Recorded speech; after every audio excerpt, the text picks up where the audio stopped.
Shalom, shalom! Vamos ter um momento com Deus?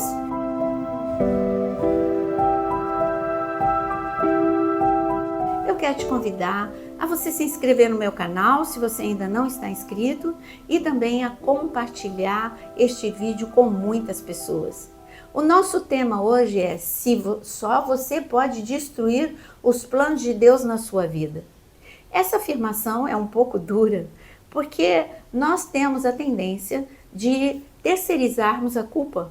É muito mais fácil dizer: o plano de Deus não aconteceu porque o diabo impediu. O plano de Deus não aconteceu porque as pessoas não me ajudaram.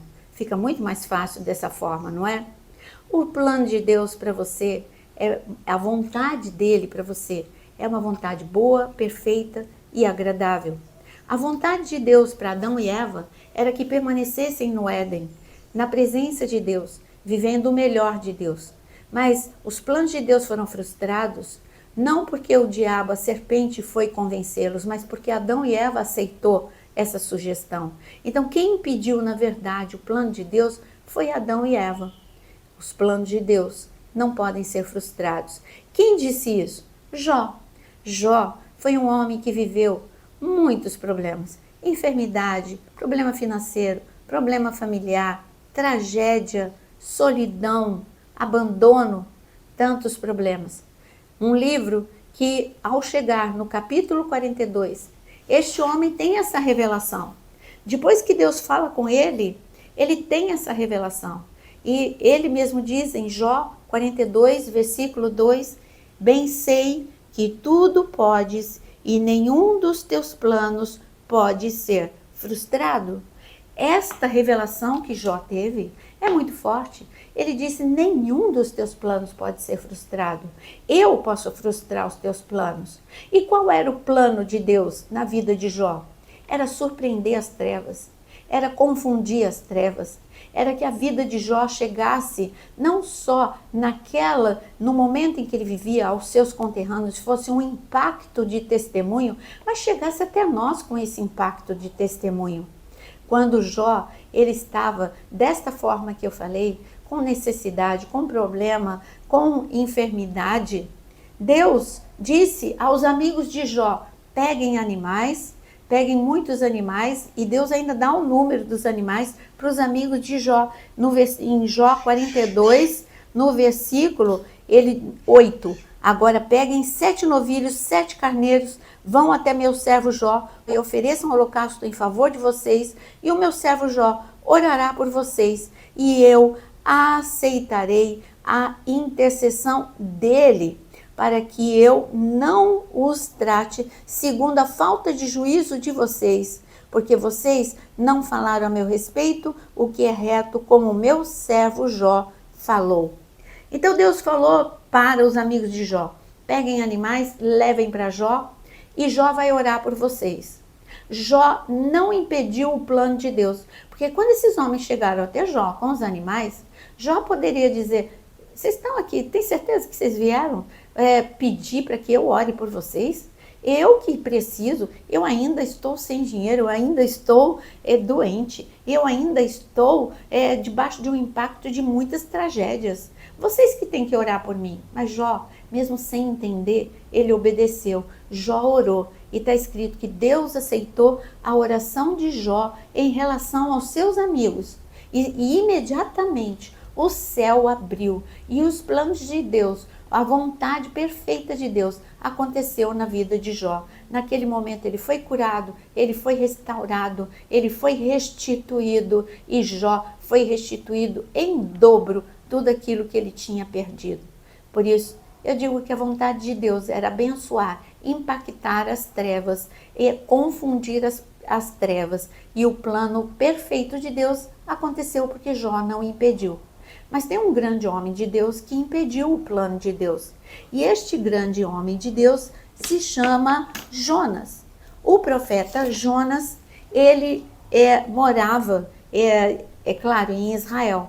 E Deus deu uma ordem ao profeta Jonas. A vontade de Deus, o plano de Deus, era que este homem fosse um canal de um grande avivamento entre todos os moradores de Nínive. Deus disse: saia de Israel, saia do porto de Jope e vá para Nínive.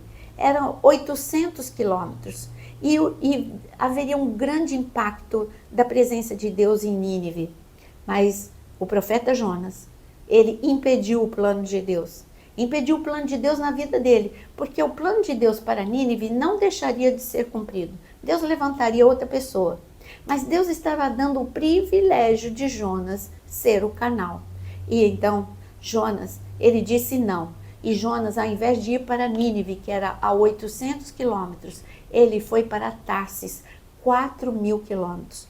Isso significa que quando você desobedece, o plano de Deus não se cumpre e você ainda colhe tempestades, porque indo para Tarsis aconteceu uma grande tempestade. O navio iria se despedaçar, mas não fosse uma intervenção de Deus, porque o navio iria se despedaçar. Jonas iria morrer porque ele pediu para que fosse lançado sobre o mar e eles lançaram.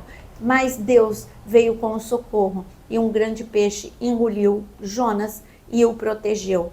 Então eu digo para você, quem que impediu o plano de Deus? Foi Jonas, o profeta Jonas. E quando você impede o plano de Deus, você faz um caminho muito mais longo e perigoso.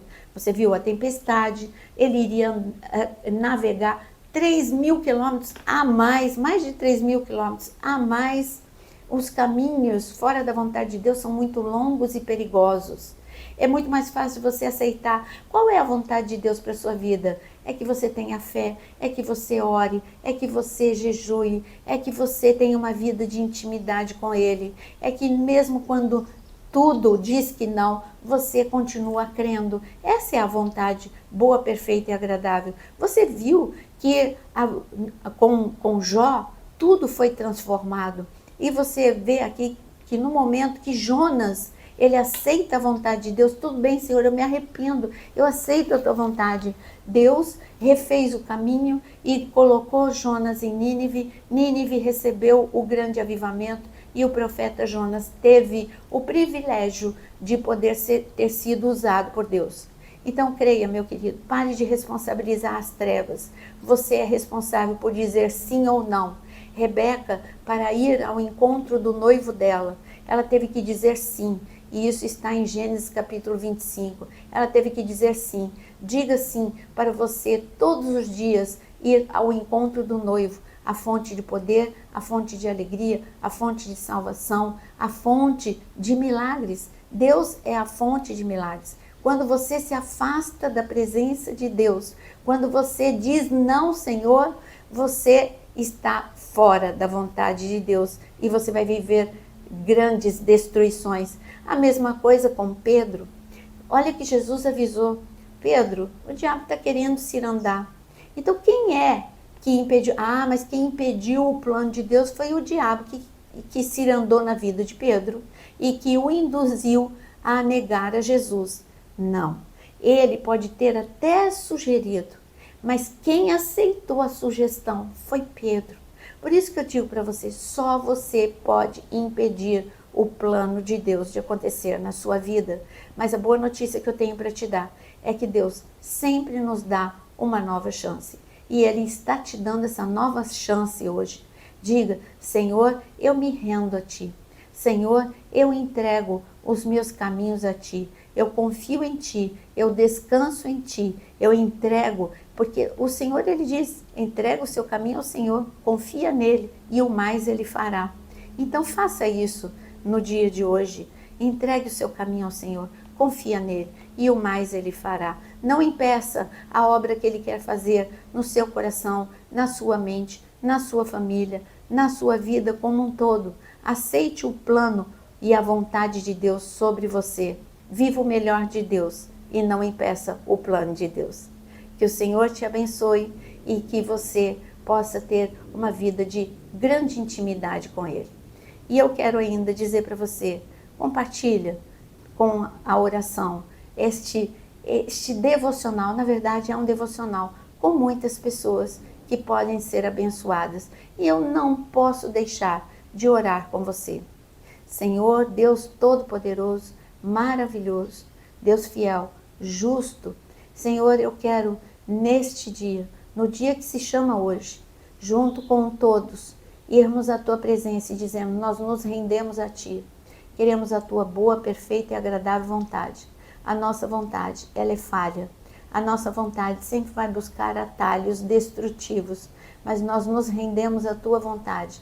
Queremos a tua vontade na nossa família, a tua vontade, Senhor, na vida profissional, na vida ministerial, a tua vontade em nosso coração.